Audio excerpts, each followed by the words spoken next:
کہ پاکستان کے اندر اس وقت جو نیشنل لیول کے اوپر ایک کیوس کی کیفیت کریٹ ہوئی ہے، حکومت کے خلاف تحریک عدم اعتماد بھی لانی ہے، لانگ مارچ بھی کرنا ہے، الٹیمیٹم پر الٹیمیٹم دینا ہے، ڈیڈ لائن پر ڈیڈ لائن دینی ہے، از دیٹ اسپونٹینیس یا پھر یہ بھی اسی اثرات کے زیر اثر ہو رہا ہے؟ نہیں قطعاً نہیں، اس کے اثرات نہیں، یہ تو کب کے لگے ہوئے ہیں. یہ جو بھانمتی کا کنبہ ہے یہ تو اس صورتحال سے بہت پہلے کا لگا ہوا ہے.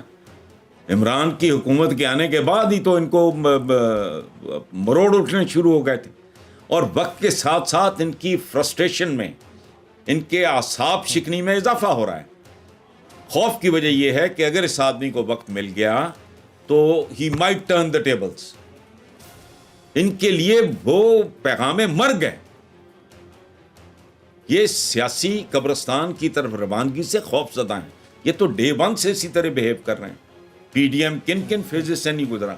اچھا، اس لیے باقی رہ گیا جی عدم اعتماد. یہ وہ دو چیزیں ہیں، حکومتوں کو اور ریاستوں کو ذرا کبھی کبھی علیحدہ بھی رکھ کے دیکھ لینا چاہیے. میری سمجھ سے باہر ہے.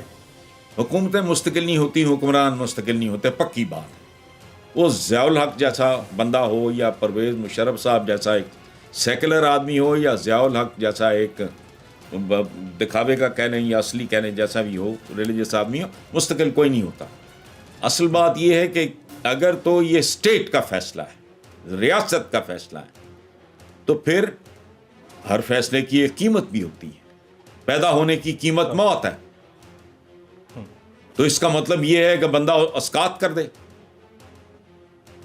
کہ جو بچہ جنم لینے جا رہا ہے، چاہے 90 سال کا ہو یا 100 کا ہو یا 110 سال کا ہو، اس نے بالآخر مرنا ہے، تو اس کو پیدا ہی نہ ہونا. فیصلوں کی قیمتیں ہوتی ہیں. اور ہمیں ایک قوم کے طور پہ اب یہ جو گداگروں والا رویہ ہے، قوم کی بھی نا رگوں میں گھس گیا. یہ کبھی امریکہ کو جی ہمارے ساتھ بڑی بے وفائی کی، یہ عمران خان نے بھی کہہ دیا، عجیب جملہ ہے یہ، ہمیں استعمال کیا. ہو تم چھنے کاکے ہو. پاکستان ایک ملک ہے، سوورن اسٹیٹ ہے.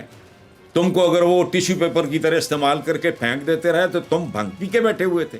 تم سے مراد میری کوئی انڈیویجول نہیں ہے. استعمال کر کے استعمال ہوتے رہے. اچھا، اب چین کے ساتھ شاید سے میٹھا ہو گیا کام، سمندروں سے گہرا بھی ہو گیا، پہاڑوں سے اونچا بھی ہو گیا. کیا کچھ سوچو اپنے. وہ جو اقبال نے کہا تھا نا، پے کرے خاکی میں جان پیدا کرو. سب ٹھیک ہے اگر آپ خود کفیل ہیں، مضبوط ہیں، مستحکم ہیں. یہ نیوٹریلٹی آف دا اسٹیبلشمنٹ کیا ہے اور اٹ سیلف اسٹیبلشمنٹ کیا ہے سر عام آدمی کے لیے؟ پہلی بات تو یہ ہے کہ ہم پاکستان کے حوالے سے ضرورت سے زیادہ اس لفظ کی جگالی کرتے ہیں. دنیا کا نہ آج نہ کل نہ صدیوں پہلے کوئی ریاست ایسی نہیں ہوتی جس میں اسٹیبلشمنٹ نہیں ہوتی. درست. وہ ایک پرماننٹ طاقت ہوتی ہے، قوت. حکومتیں آتی جاتی رہتی ہیں، بادشاہتیں بھی ہوں تو بادشاہ بھی قتل ہوتے رہتے ہیں، آگے پیچھے ہوتے رہتے ہیں، مرتے رہتے ہیں. وہ ایک کرنٹ کی طرح ایک پیرلل ایک سلسلہ چل رہا ہوتا ہے. اور میں سمجھتا ہوں کہ پاکستان جیسے ملک میں اسٹیبلشمنٹ کو نیوٹرل ہونا چاہیے ہی نہیں. یہ ہم ویسٹ کو دیکھ کے، مہذب دنیا کو دیکھ کے، او بھائی مراحل ہوتے ہیں قوموں کی زندگی میں بھی. ایک قوم کو آپ ایک انسان سمجھ لیں. جب وہ پیدا ہوتا ہے اس کو پیمپر پہنانا پڑتا ہے، اس کو کھلانا پڑتا ہے، اس کو فلانا پنگوڑی میں، پھر وہ ٹین ایج، پھر وہ جوان ہوتا ہے، پھر وہ بوڑھا ہوتا ہے، پھر اس کی موت باقی. یہ قومیں بھی اسی طرح ہوتی ہیں. ہم بڑی پریلیمنری سٹیج پہ ہیں. وہ سزائیں جو ویسٹ ان کو دھتکار چکا ہے ہمارے لیے ضروری ہیں. میں مثال دے رہا ہوں بے شمار. اچھا، جس طرح کی آزادی ان معاشروں میں ہے اس طرح کی آزادی ہمیں ملے گی. ہم ایبیوز کریں گے، وقت ہوتا ہے. ہم ایک قوم کے طور پہ ہم تو ابھی تک وہ پنگوڑے تک نہیں پہنچے. اچھا، میں نے ایک زمانے میں کئی بار یہ چینلز پہ بھی بات کی، کالم بھی لکھے کہ اگر اسٹیبلشمنٹ انورٹڈ کامرس موجود نہ ہو، یہ پاکستان کو پاکستان ہاؤسنگ سوسائٹی بنا کے اس کے پلاٹ بیچ دیتے. یہ جن کی آج کل اولادیں بہت خدک رہی ہیں، ریمنڈ بیکر کی کتاب ہے اکلی ذیل, پڑھ کے دیکھیں. کسی میں جرت تھی جا کے ریمنڈ بیکر کے ملک میں جا کے وہاں اس کی عدالتوں میں مقدمہ کرتا ہے کہ اس آدمی نے ہمیں ذلیل کیا ہے اور ہمیں کسی جوگا نہیں چھوڑا, ہم پہ اتنے بھیانک لوٹ مار کے الزامات لگائے ہیں. جرت کیوں نہیں کی؟ کہ وہ ملک نہیں ہے جہاں صرف تاریخیں ملتی ہیں, وہاں فیصلے بھی ملتے ہیں.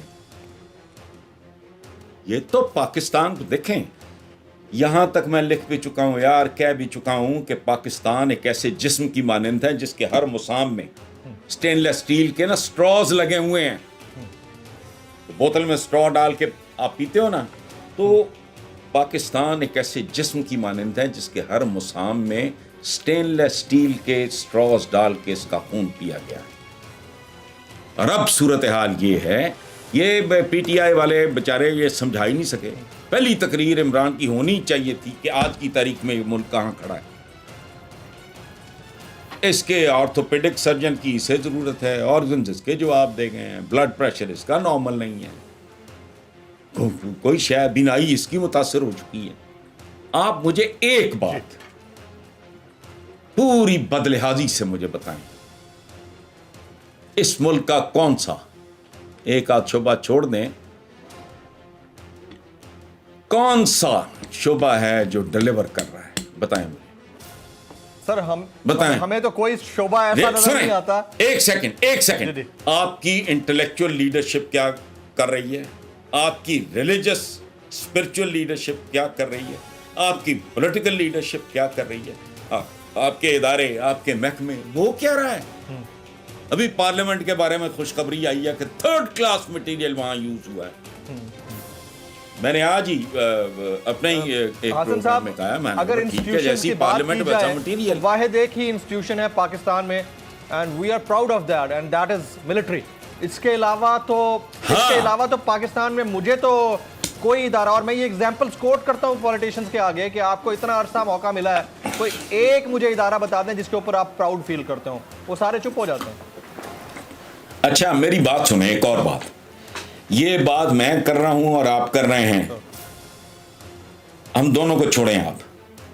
او بھائی, دنیا کہتی ہے کہ اس دنیا میں 7ویں مضبوط ترین مستحکم ترین فوج, کیا کو کہتا ہے کہ اس ملک کا 7ویں نمبر پہ نام ہے, اس کی عدلیہ کا, اس کی بیوروکریسی کا, اس کے تعلیمی اداروں کا. کو حال ہے جو ملک آج تک دیکھے شرمناک تھپڑ ہے. آبادی زیادہ تھی ایسٹ پاکستان کی ہم سے جب وہ علیحدہ ہوا, تب کیا کہتے تھے کہ جو بھات مچھی کھانے والوں کو بچے جننے کے علاوہ کام ہی کوئی نہیں. آج آپ کی آبادی کہاں پہنچی ہوئی ہے, ان کی کہاں ہے. عورتوں کی پارٹیسپیشن میں وہ آپ سے آگے, کئی معاملات میں انڈیا سے آگے. اس کو باقاعدہ ماڈل قرار دیا جا رہا ہے. یعنی بنگلہ دیش جب آزاد ہوا, علیحدہ ہوا, جو بھی ہوا, ہنری کسنجر جیسے بندے نے کہا تھا کہ یہ ملک ایک باٹم لیس باسکٹ کی طرح ہے. آج وہ کہہ رہے ہیں کہ ان لیس دین 20 ایئرز ممکن ہے پاکستان کو بنگلہ دیش سے امداد مانگنی پڑے. تفصیلات میرے کو 10-15 دن پہلے کے کالم میں ہے, میرا ڈوب مرو. تم ان کا مذاق اڑایا کرتے تھے. امریکہ سے سینیٹری کا سامان آیا بھیک میں, تو ایسٹ پاکستانی جو تھے وزراء, انہوں نے کیبنٹ میٹنگ کے کہا کچھ ہمیں بھی دے دو, تو مذاق اڑایا یہاں کے مچھندروں نے. بڑی بڑی مونچھیں, تونتیں, شیروانیاں, ٹوپے اوپر, مذاق اڑایا اور کہا تمہیں تو رفع حاجت کے لیے کیلوں کی گاچھ ہی بہت ہے, تم نے سینیٹری کا سامان لے کے کیا کرنا ہے. اتنی رعونت, اتنا تکبر, اوقات کیا ہے آج, اور بنگلہ دیش کہاں کھڑا ہے.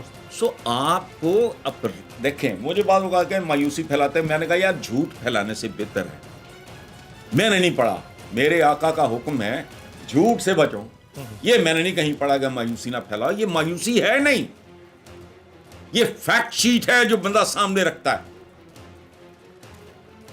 آپ کے بیٹے کا رزلٹ ٹھیک نہ ہو, رزلٹ کارڈ آپ اس کے سامنے رکھیں, اور اماں اس کی کہے کہ جی آپ بچے کو مایوسی پھیلا رہے ہیں. To hell with it, let's learn to face the facts.